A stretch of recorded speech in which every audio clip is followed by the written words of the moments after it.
carinho, pela acolhida tão generosa.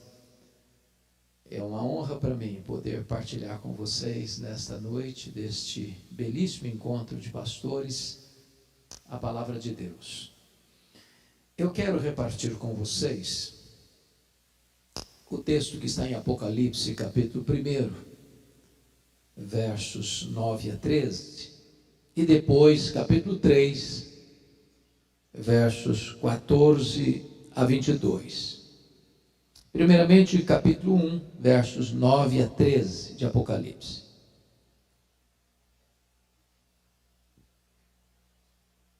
Está escrito o seguinte: Eu, João, irmão vosso, e companheiro na tribulação, no reino e na perseverança, em Jesus achei-me na ilha chamada Patmos, por causa da palavra de Deus e do testemunho de Jesus.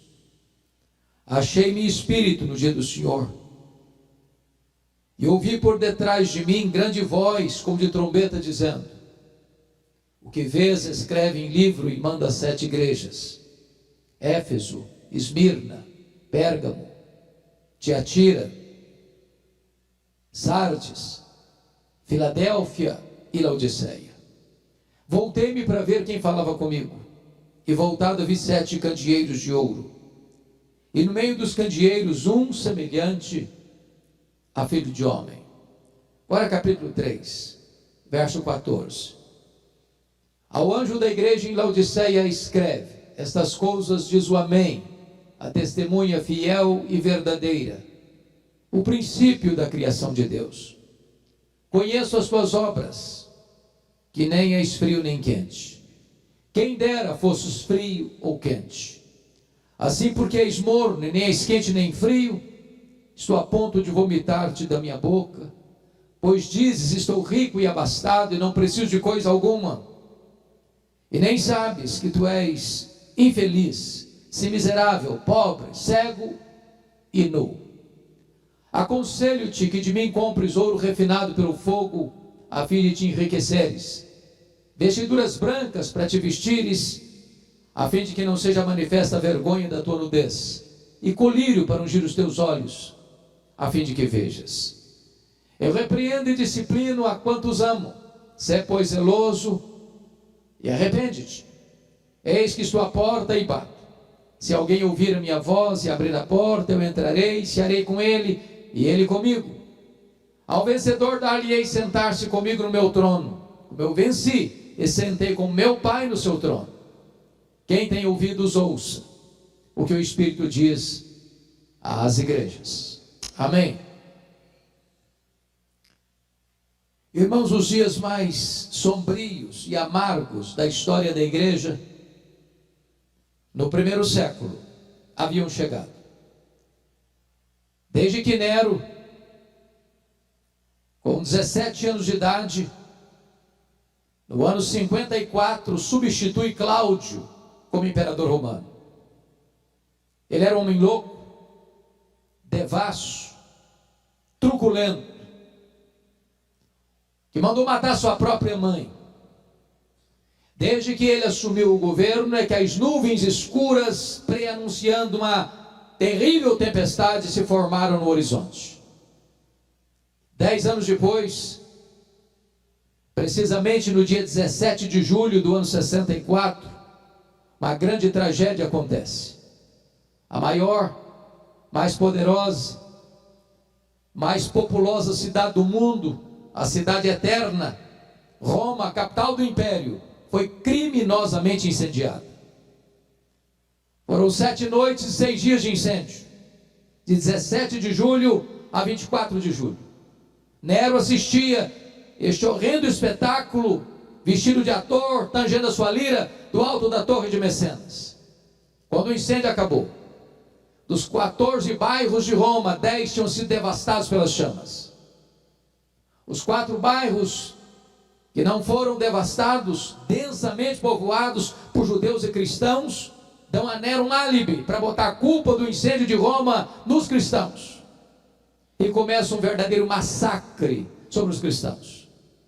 Eles foram crucificados, queimados vivos, Faltou madeira para fazer cruz, tamanha quantidade de crentes crucificados em Roma.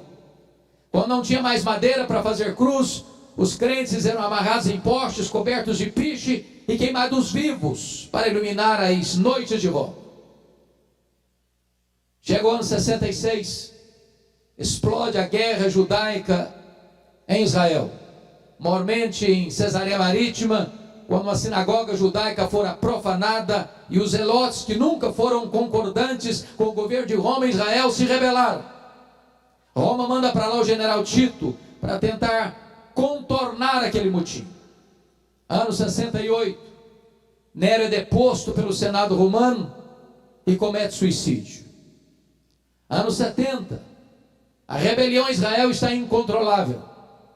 O general Tito cerca Jerusalém, invade Jerusalém, destrói o templo de Jerusalém, arrasa a cidade de Jerusalém e promove a maior diáspora, dispersão dos judeus de todos os tempos, desde o ano 70 a 14 de maio de 1948, quando Israel retorna ao seu território.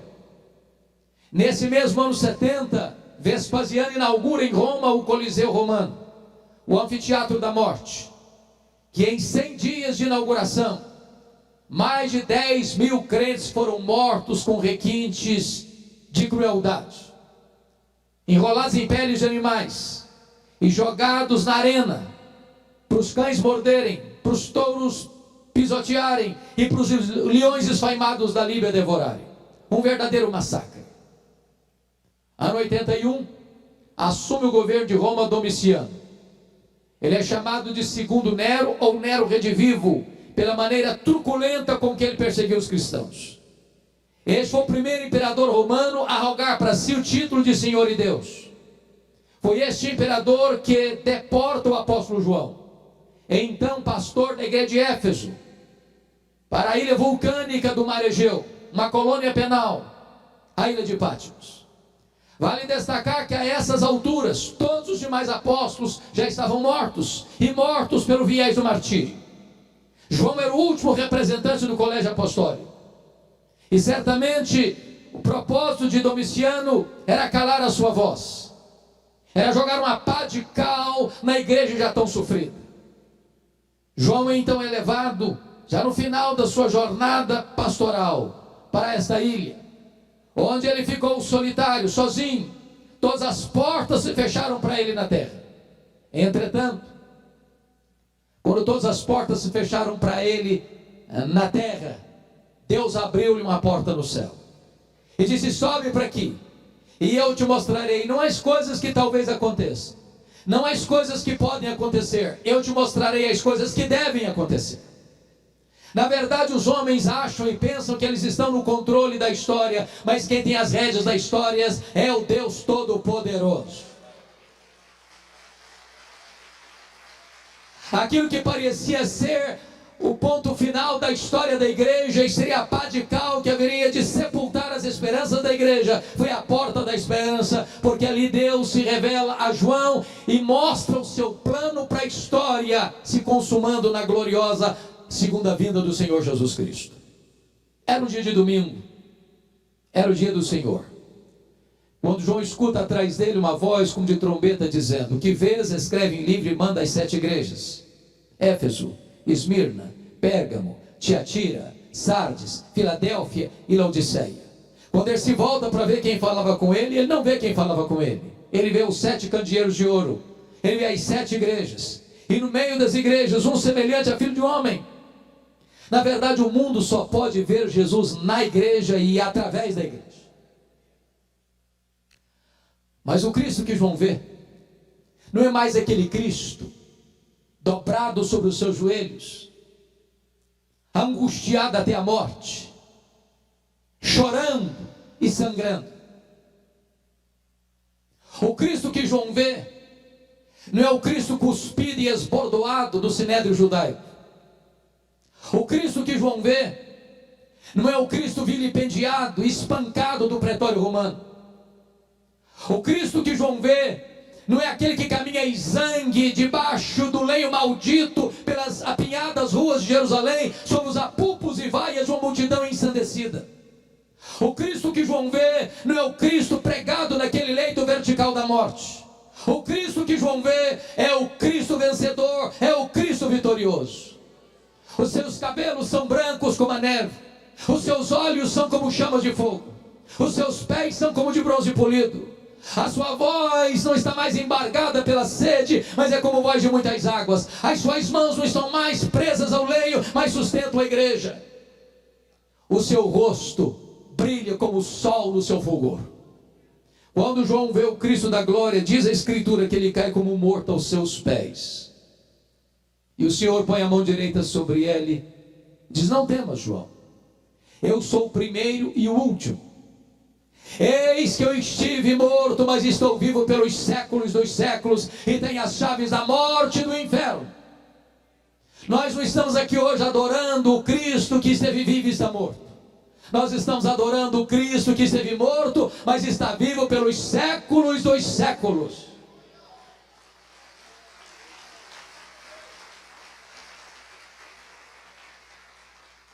O capítulo 1, verso 13, nos informa que João vê o Cristo glorioso no meio da igreja, ou no meio das igrejas.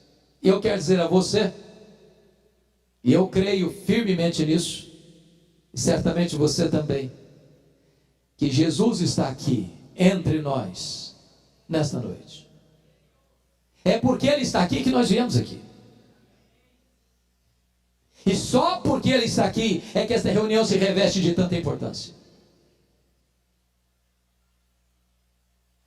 Mas diz o capítulo 2, versículo 1, que João não vê apenas no meio dos candeeiros. Agora João vê andando no meio dos candeeiros.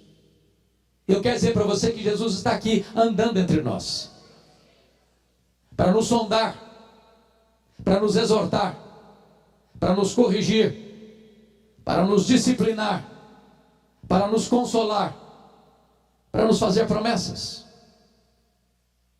E é curioso que na medida que Jesus vai andando no meio das 7 igrejas, há um estribilho que se repete em todas elas.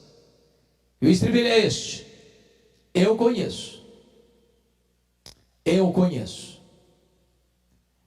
eu conheço, eu conheço, eu conheço, eu conheço, eu conheço. Para 5 dessas 7 igrejas, Jesus vai dizer a mesma coisa. Para a igreja de Éfeso, Tiatira, Sardes, Filadélfia e Laodiceia, Ele vai dizer: eu conheço as tuas obras. Aquilo que você fez, seu pai não viu, sua mãe não viu, sua mulher não viu, seu marido não viu, seus filhos não viram, seu pastor não viu, Jesus viu. Aquilo que você fechou a porta e apagou a luz, Ele estava lá. Nada pode ficar oculto aos olhos daquele que sabe todas as coisas e cujos olhos são como chamas de fogo. Mas para a igreja de Esmirna, a mais pobre igreja da Ásia, Jesus vai dizer uma outra coisa. Ele diz assim: eu conheço a tua tribulação e a tua pobreza, mas tu és rico. Isso é consolador, porque eu preciso lhe dizer que Jesus conhece as dores que pulsam na sua alma, que latejam no seu coração. Jesus conhece os dramas que você vive, talvez não compartilhados, as lágrimas que correm por dentro, o sofrimento que talvez você só divide com o seu travesseiro. E Ele sabe o que você está passando, Ele sabe a luta que você está vivendo, Ele conhece a tua tribulação. Mas Jesus me choca no conceito de igreja, porque para a igreja mais pobre da Ásia, diz: eu conheço a tua pobreza, mas tu és rico. E você e eu temos uma noção do que seja uma igreja rica. O que é uma igreja rica para nós hoje? Qual é o nosso conceito? É uma igreja que tem muitos membros, é uma igreja que tem um templo suntuoso, é uma igreja que tem um orçamento robusto, é uma igreja que tem muita gente influente na sociedade, Esse é o conceito humano de uma igreja rica. Mas Jesus está dizendo que a igreja de Esmirna é pobre na terra, mas rica no céu. É pobre aos olhos dos homens, mas é rica aos olhos de Deus. É pobre financeiramente, mas é rica espiritualmente. Curiosamente, para a igreja mais rica da Ásia, a igreja de Laodiceia, que dizia: estou rica, abastada, não preciso de nada, Jesus olha para essa igreja e faz um outro diagnóstico: não, tu és pobre, miserável, cega e nua. O que importa para a igreja não é ser rica aos olhos dos homens, mas é ser rica aos olhos de Deus.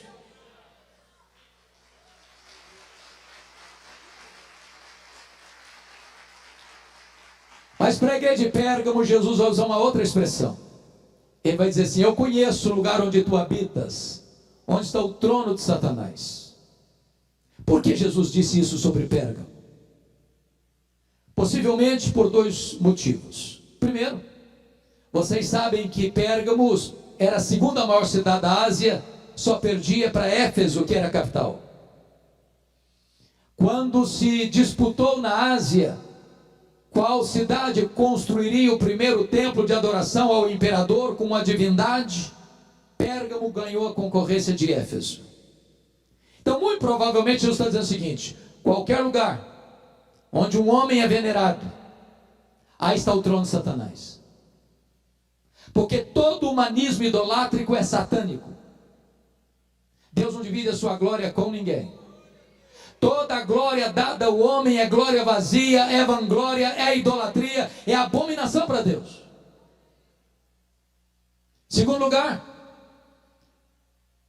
Pérgamo hospedava o culto de Esculápio. Esculápio era conhecido como Deus da cura. Caravanas vinham a Pérgamo constantemente, buscando neste Deus pagão, neste ídolo pagão, cura. É por isso que até hoje, quando você vai ao seu médico, você vai ver bordado no jaleco branco de seu médico uma serpente. A serpente era a representação de Esculápio. Esse ídolo tinha o formato, a forma de uma serpente. Isso vem de Pérgamo. Isso vem do culto a Esculápio. E o que Jesus possivelmente está dizendo é o seguinte: qualquer lugar onde um homem fabrica uma imagem, fabrica um ídolo, e se prostra diante dele, aí está o trono de Satanás. O ídolo é nada. Ele é gesso, ele é pau, ele é pedra, ele é mármore, ele é ouro, ele é prata. Mas o apóstolo Paulo diz que o que está por trás do ídolo são os demônios. Mas o que é maravilhoso é que onde Satanás tem um trono, aí Jesus planta uma igreja para adorar o Rei dos Reis e o Senhor dos Senhores. O Senhor Jesus está andando no meio dos candeeiros. E na medida que ele anda no meio das 7 igrejas, ele tem elogio a fazer e ele tem censura a fazer. Para 2 igrejas, apenas elogios, nenhuma censura. Para quais igrejas? Para Esmirna, a mais pobre, e para Filadélfia, a mais fraca. Jesus disse para a igreja de Filadélfia: eu conheço as suas obras, tu tens pouca força, mas eu coloquei diante de ti uma porta aberta. A porta que eu abro ninguém fecha, e a porta que eu fecho ninguém abre. O que é importante para a igreja não é ser forte de acordo com as categorias humanas, mas fiel ao Deus Todo-Poderoso. Mas para 4 igrejas, Jesus Cristo vai fazer elogios e fazer censuras. Para a igreja de Éfeso, Jesus elogia a firmeza doutrinária daquela igreja, que resistiu e recusou e rejeitou os falsos apóstolos, que não sendo apóstolos diziam-se como tais. E diz a Bíblia que a igreja de Éfeso rejeitou as falsas doutrinas que estavam chegando. Diz a Bíblia que Éfeso também tinha uma ética irretocável, porque odiava as obras dos nicolaítas. Os nicolaítas ensinavam ou induziam as pessoas à prostituição. A igreja de Éfeso era uma igreja que perseverou apesar da perseguição sofrida. E Jesus elogia isso. E aqui Jesus está nos ensinando algo maravilhoso, irmãos. Uma igreja só pode agradar a Jesus se ela é fiel à palavra de Deus. Nós não temos o direito de abrir mão da verdade para atrair as pessoas, ou pregar uma mensagem mais palatável para agradar as pessoas. A igreja, para agradar a Jesus, ela precisa ser rigorosamente fiel à palavra de Deus e zelosa das verdades eternas e imutáveis. Mas Jesus diz algo para essa igreja: eu tenho uma coisa, porém, contra ti, é que tu abandonaste o teu primeiro amor. Agora preste atenção nisso. Às vezes, na defesa da verdade, uma igreja pode perder a piedade. Mantendo a ortodoxia, ela pode perder o fervor. E eu preciso lhes dizer que a ortodoxia, a sã doutrina, é boa, inegociável, absolutamente importante. Mas a ortodoxia morta mata. Há pessoas que, embora mantenham uma ortodoxia intacta, estão áridas como um deserto e secas como um poste. Nós não podemos separar o que Deus uniu: teologia e ética, doutrina e vida, credo e conduta. Nas palavras de Jonathan Edwards, nós precisamos ter luz na cabeça e precisamos ter fogo no coração. Mas notem comigo a igreja de Tiatira, que é o inverso de Éfeso. Jesus elogia a igreja de Tiatira porque agora, quando escreve, ela tem mais fé, mais amor e mais obras do que outrora. Mas Jesus, eu tenho uma coisa contra ti, é que tu toleras esta falsa profetisa Jezabel. Então vamos entender isso. Éfeso tinha doutrina, mas não tinha amor. Tiatira tinha amor, mas não tinha doutrina. O que significa isso? Nós poderíamos ser a igreja mais popular, a igreja mais acolhedora, a igreja mais vigorosa de comunhão da cidade. Mas se nos faltar a sã doutrina, esta igreja não agrada a Jesus. As duas coisas caminham juntas: a verdade e o fervor, a fidelidade a Deus e a comunhão, a palavra no centro e o amor regando os relacionamentos. Mas Jesus se dirige à igreja de Pérgamo e ele tem um elogio a fazer.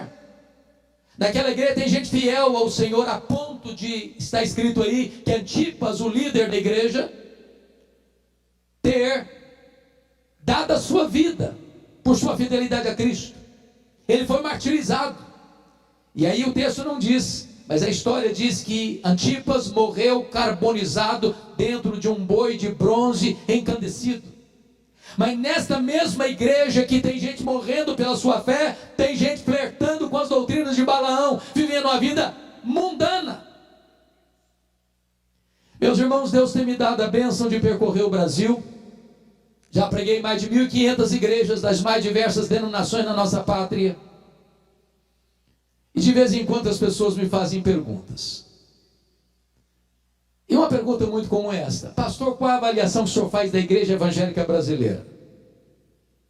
A segunda pergunta que é comum fazer, sabendo que eu sou um pastor presbiteriano, é perguntar: qual a avaliação que o senhor faz da denominação presbiteriana? Às vezes a pergunta é mais específica: qual a avaliação que o senhor faz da igreja que o senhor é pastor? E a minha resposta, via de regra, é a mesma. Eu respondo assim: vai muito bem. Eu respondo assim: vai mais ou menos. Eu respondo assim: vai muito mal. Sabe por que eu respondo assim? Porque numa mesma igreja, numa mesma congregação local, que escuta o mesmo pastor, que canta no mesmo conjunto, que canta no mesmo coral, que se assenta ao redor da mesma mesa do Senhor, tem gente cheia do Espírito Santo, tem gente capengando na fé, e tem gente vivendo em pecado, numa mesma igreja. E a Bíblia diz que só o Senhor conhece os que lhe pertencem. O Senhor da igreja está dizendo: eu conheço, eu conheço, eu conheço. Jesus olha para a igreja de Sardes. Aquela igreja tem um nome na cidade, uma igreja que vive. Se fosse hoje, nós mudaríamos o objetivo, dizer, uma igreja avivada. Quem passava na rua ficava encantado, o fervor, o entusiasmo, como ela cantava, como ela celebrava, como ela transpirava fervor. E Jesus olha para essa igreja e faz um outro diagnóstico. Você só tem nome que vive, mas você está morta. Tem uns poucos ainda aí que estão no CTI. Alguns estão ainda com as vestes brancas, mas estão aí muitos com as vestes contaminadas. Meus irmãos, Jesus me choca profundamente, porque o diagnóstico dele é muito diferente do meu. Eu não consigo ver direito. Para a igreja que diz que é pobre, Jesus não, você é rica. Para a igreja que diz que é rica, Jesus olha, não, você é pobre. Para a igreja que diz que é viva, Jesus olha, não, você está morta. Para a igreja que é fraca, Jesus não, eu coloquei diante de você uma porta aberta. Então o importante não é o que você pensa a seu respeito. O que é importante não é o que as pessoas dizem a seu respeito. O que é importante é o que Jesus diz a seu respeito. Jesus não tem uma opinião, Jesus tem um diagnóstico. Eu conheço, eu conheço, eu conheço. Agora eu peço que você vá comigo para o capítulo 3, 14 a 22, porque algo muito curioso está aqui. Para uma igreja, para a igreja de Laodiceia, não tem nenhum elogio de Jesus, apenas censura. E o que mais me choca aqui é a melhor igreja, na sua autoavaliação. Aquela igreja, ao receber uma espécie de questionário espiritual, ela foi ticando cada item e dando nota máxima para ela mesma. Aquela igreja foi capaz de se reunir num grande coral e bater palmas para ela mesma. E fazer depois uma espécie de solo coletivo, se é que isso é possível. Cantando o hino Quão Grande És Tu diante do espelho. E Jesus olha para essa igreja e não encontra nada para elogiar. E esse texto pode ser dividido em 3 partes muito fáceis de compreender. Primeiro, nos versos 15 a 17, Jesus faz um diagnóstico. Segundo, nos versos 18 a 20, Jesus faz um apelo. Terceiro, nos versos 21 e 22, Jesus faz uma promessa. Diagnóstico, apelo, promessa. Talvez você pergunte assim, pastor, por que Jesus usou as figuras que usou nesta carta? Por exemplo, quente, morno, frio, ouro puro, vestes brancas, colírio. Será que foi casual? E a resposta é claro que não. Jesus não desperdiça palavras. Jesus é um modelo de pregador. Ele conhece o texto e o contexto. Ele conhece o texto e o povo. Ele conhece a geografia e a história. Ele conhece o comércio e a indústria. Suas mensagens são contextualizadas. Por que o termo quente, frio, morno?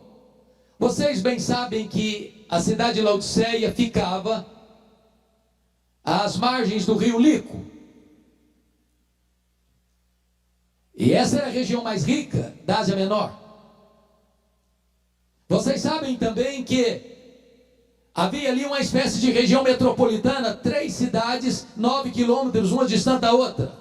Laodiceia, Colossos e Hierápolis.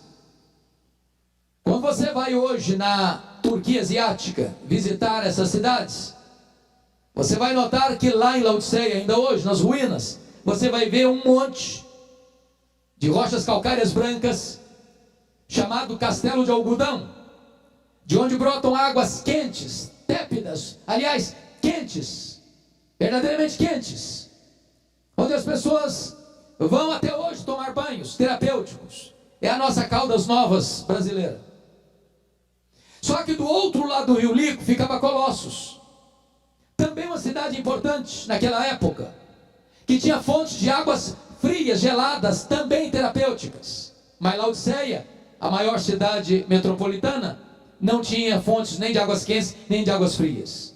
As águas chegavam por aquedutos das montanhas e chegavam mornas, tépidas, impróprias para beber e impróprias para o uso terapêutico. Jesus pega esse gancho e diz para a igreja: quem dera tu fosses quente como as águas de Hierápolis, quem dera fosses águas de Colossos, mas porque tu és morna como as águas que chegam na cidade, eu estou a ponto de vomitar-te da minha boca. Por que ele pega a ideia do ouro puro? Laodiceia era a cidade dos banqueiros, dos endinheirados. Para vocês terem uma ideia, no ano 46 depois de Cristo, acontece um terremoto naquela região metropolitana, e Hierápolis e Colossos nunca se recompuseram, foram reconstruídas, mas Laodiceia não apenas se reconstruiu, mas não precisou de dinheiro de Roma para a reconstrução. Os homens endinheirados da cidade reconstruíram a cidade. Aí Jesus está dizendo: vocês se orgulham do ouro que vocês têm, mas espiritualmente vocês estão pobres e miseráveis. Por que ele usa a figura das vestes brancas? Porque Laodiceia era o maior centro têxtil da Ásia Menor.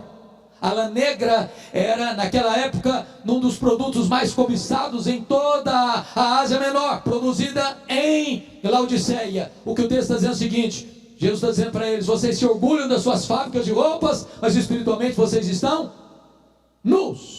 Por que ele usa a figura do colírio? Porque Laodiceia era o maior centro oftalmológico da Ásia Menor. Havia um remédio quase milagroso ali chamado de pó frígio. E Jesus está dizendo: vocês se orgulham das suas clínicas de tratamento de olhos, mas espiritualmente vocês estão cegos. O que Jesus está fazendo? Diagnóstico. Agora eu chamo a sua atenção para esse ponto.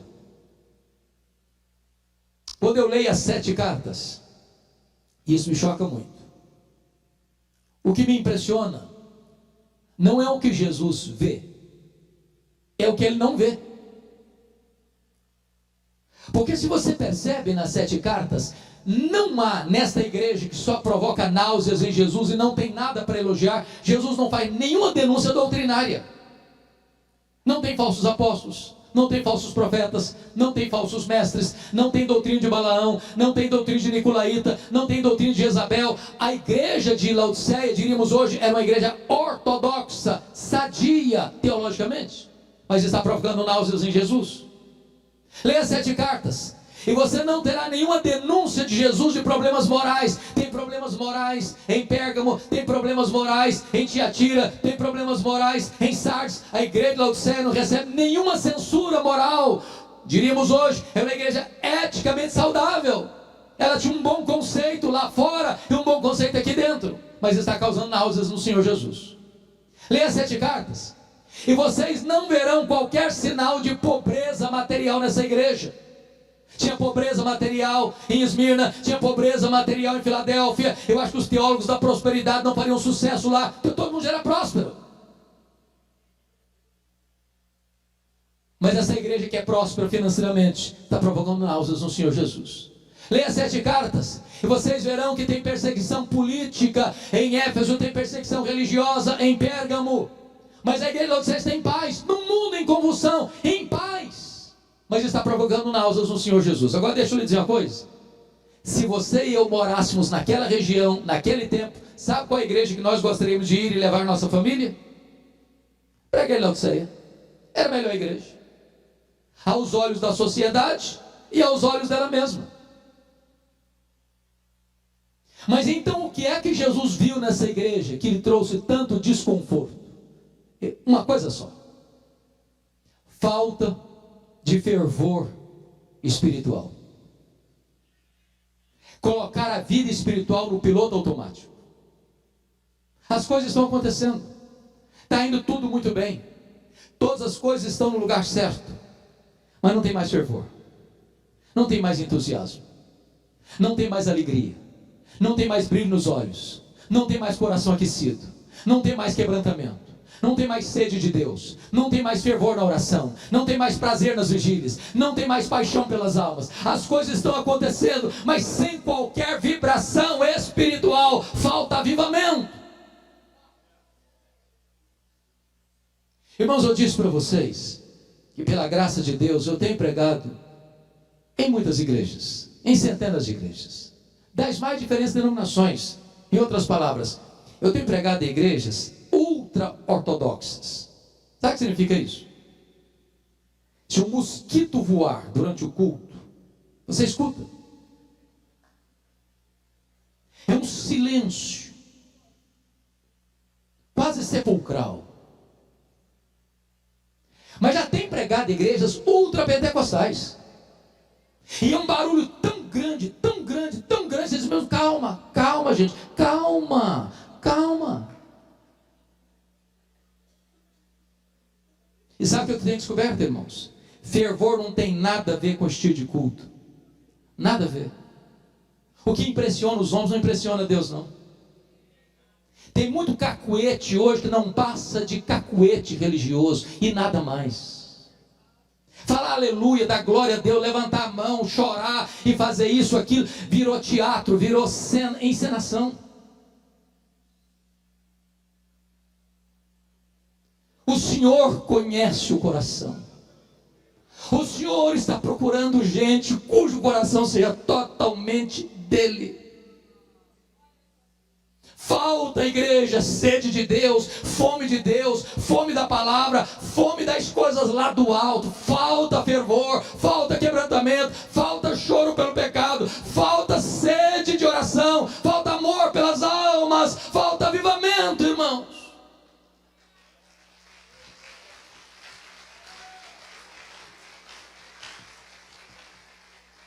Não tem nada que choca e machuca mais o coração do terno e doce, amado Salvador Jesus, do que uma igreja sem fervor espiritual. Por isso ele vai fazer um apelo. E ele começa o apelo no verso 18 de uma maneira muito curiosa.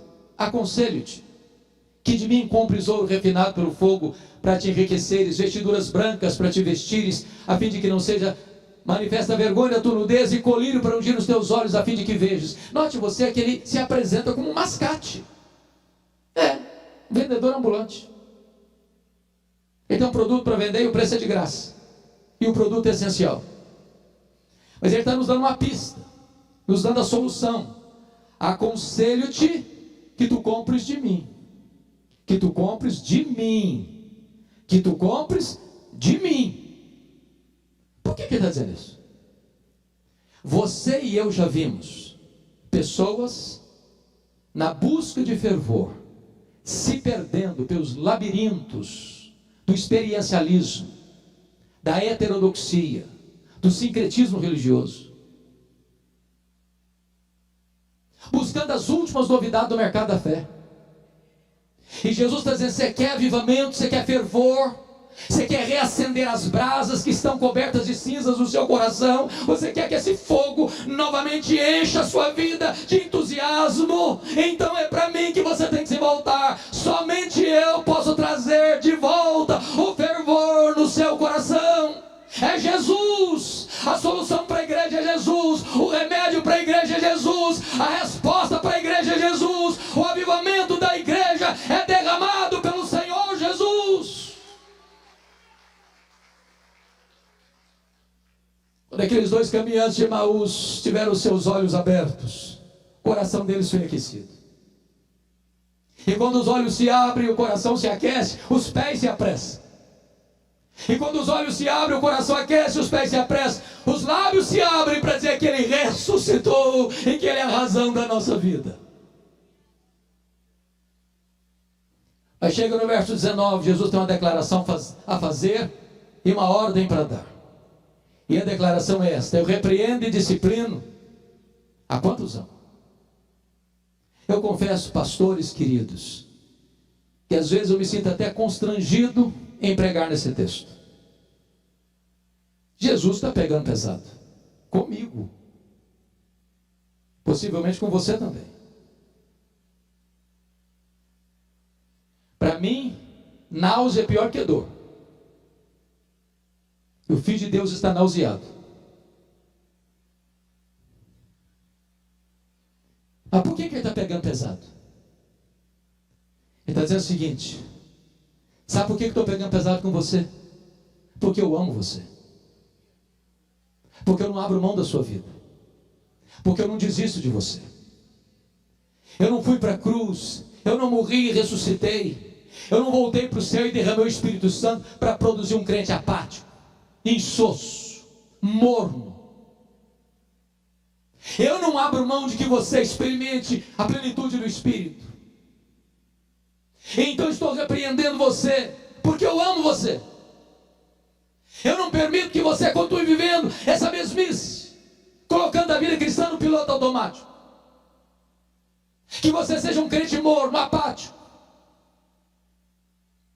E aí ele tem uma ordem para dar: sê pois zeloso e arrepende-te. Muda a tua vida, muda a tua conduta. Quando chega no verso 20, docemente ele se apresenta de novo: eis que eu estou à porta e bato. Se alguém ouvir a minha voz e abrir a porta, eu entrarei e cearei com ele, e ele comigo. Isso me choca demais. Sabe por que me choca demais? Porque você e eu corremos o mesmo risco hoje de estarmos tão contentes com nós mesmos, de sermos uma igreja narcisista, que a gente faz tudo para a gente mesmo. Nós pregamos o que gostamos de pregar, nós cantamos o que gostamos de cantar, nós ofertamos o que gostamos de ofertar, nós fazemos as nossas programações para nós mesmos. E Jesus está do lado de fora, e nós nem percebemos isso. Já pensou o que é isso? Uma igreja se reunir e Jesus está do lado de fora? Ele não é o centro. Ele está batendo. Ele está batendo. Se alguém abrir a porta, eu entrarei e cearei com ele, e ele comigo. Que ele me convide a cear com ele é graça, mas que ele queira cear comigo é infinita misericórdia. E eu quero dizer para você que a única maneira do seu coração ser aquecido é assentar-se à mesa com o Senhor Jesus. E agora ele vai fazer então uma promessa. E ele tem competência para fazer promessa. Porque no verso 14 ele se apresenta como aquele que é o amém. Sabe o que significa isso? Ele é a última palavra de Deus para você. Não espere coisas novas. Não espere revelações novas. A última revelação de Deus para a igreja é Jesus Cristo. Ele falou muitas vezes, de muitas maneiras, aos pais pelos profetas. Agora ele nos fala pelo Filho. A revelação foi progressiva até Jesus, mas não a partir de Jesus. Se você não escutar Jesus, não tem mais esperança para a sua vida. Essas coisas, diz o amém, a testemunha fiel e verdadeira. Sabe o que significa isso? Ele promete e ele tem poder para cumprir. Ele é o princípio da criação de Deus. Sabe o que significa isso? Ele é aquele por meio de quem todas as coisas foram feitas e foram criadas. E se do nada ele tudo criou, e se sem matéria pré-existente ele chamou a existência ao universo, ele é poderoso para reacender as brasas do seu coração e restaurar o fervor espiritual na sua vida. E a promessa está no verso 21. Ao vencedor, dar-lhe-ei sentar-se comigo no meu trono, como eu venci, sentei com meu Pai no seu trono. Sabe o que ele está nos ensinando? Para uma igreja que gostava tanto de dinheiro, Jesus está dizendo: tem coisa melhor. Eu tenho o trono. Mas quem se assentará publicamente no trono com Jesus? Quem se assentou intimamente à mesa com ele. E então ele termina dizendo: quem tem ouvidos, ouça o que o Espírito diz às igrejas. Agora em outubro, 31 de outubro, nós comemoraremos 505 anos de reforma protestante. Nos 500 anos eu fui à Europa, estava lá na Alemanha, no dia 31 de outubro. E eu confesso a vocês que a Europa não tem muito o que celebrar. O continente europeu hoje é considerado um continente pós-cristão. As igrejas estão morrendo. Os templos estão vazios. Você vai para a Holanda, até 1960, a Holanda tinha os seus templos lotados de adoradores. Você vai à Holanda hoje, os templos estão lá, mas vazios. Vamos para a Escócia, berço do presbiterianismo. De John Knox, que orava e chorava e dizia: dá-me a Escócia para Jesus, senão eu morro.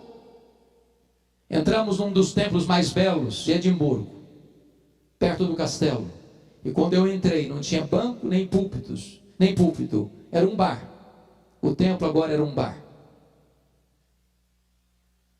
Saímos dali e fomos para a Inglaterra.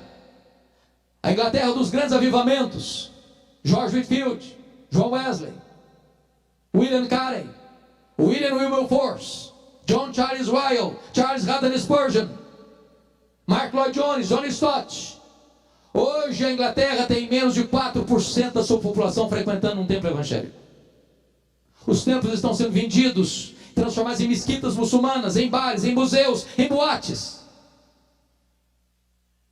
Você vai para os Estados Unidos, América do Norte, Canadá, Estados Unidos, e você vai perceber que as grandes denominações estão perdendo milhares e milhares de membros todos os anos, todos os anos, todos os anos.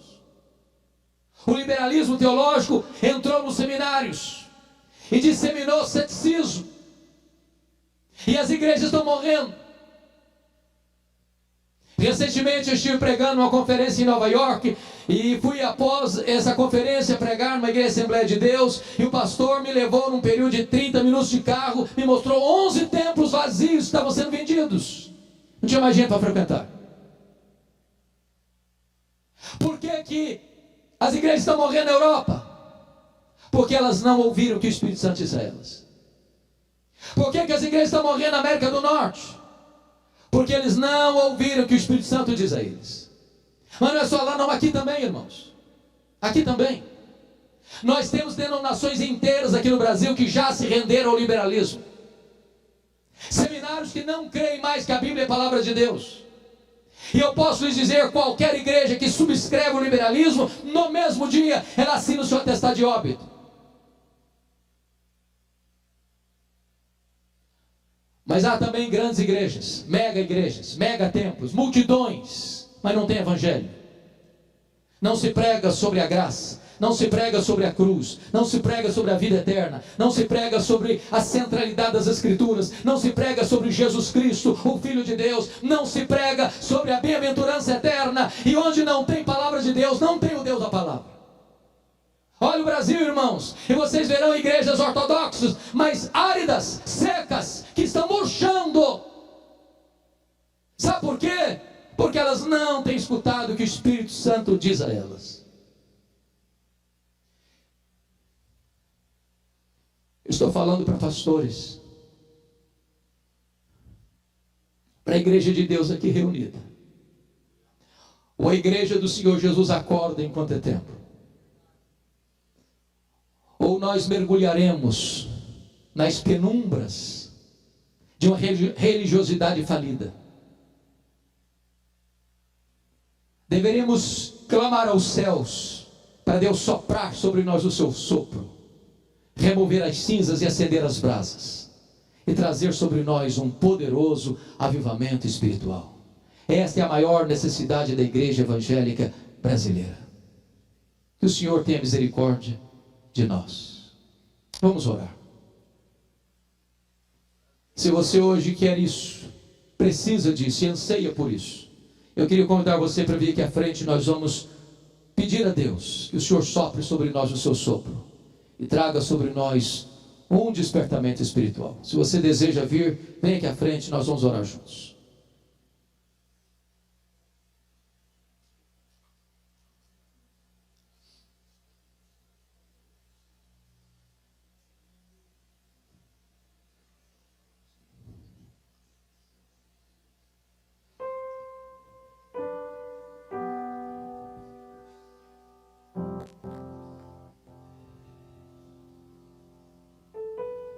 Bendito seja Deus.